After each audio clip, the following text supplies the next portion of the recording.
قبلہ جناب مولانا عمران بشیر صاحب، ابتداءً تو مدحت سرکار کے حوالے سے آپ کو جملے فرمائیے گا۔ بسم اللہ الرحمن الرحیم۔ ہر ایک شام و سحر سے پہلے میں تجھ پہ آقا درود بھیجوں، طلوع شمس و قمر سے پہلے میں تجھ پہ آقا درود بھیجوں، سفر کا آغاز جو کروں میں لبوں پہ میرے ہو نام تیرا، پلٹ کے آؤں تو گھر سے پہلے میں تجھ پہ آقا درود بھیجوں، ہری ہے شاخ حیات ان سے یہ رونق کائنات ان سے، شجر پہ برگو ثمر سے پہلے میں تجھ پہ آقا درود کہنے بھائی۔ آقا علیہ الصلوۃ والسلام اپنے رب سے سوال کرتے ہیں، اتخذت ابراہیم خلیلا وآدم صفی اللہ ونوح نجی اللہ وموسیٰ کلیم اللہ وعیسیٰ روح اللہ فماذا جعلت لی، اللہ اپنے فلاں نبی کو یہ صفت دی، فلاں نبی کو یہ پیغام مقام دیا، یہ دیا، فماذا جعلت لی، مجھے کیا مقام دیا، مجھے کیا شان دی، مجھے کیا رتبہ عطا فرمایا؟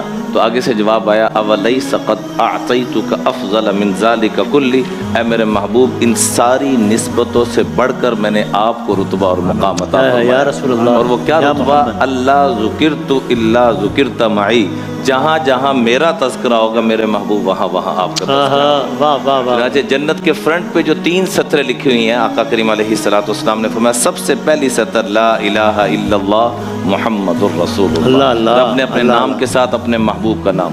قرآن اٹھا کے دیکھیں، من یطع اللہ ورسولہ ومن یشاقق اللہ ورسولہ فأذنوا بحرب من اللہ ورسولہ، اطیعوا اللہ واطیعوا الرسول، جہاں ساتھ ساتھ دے کے چل رہے ہیں۔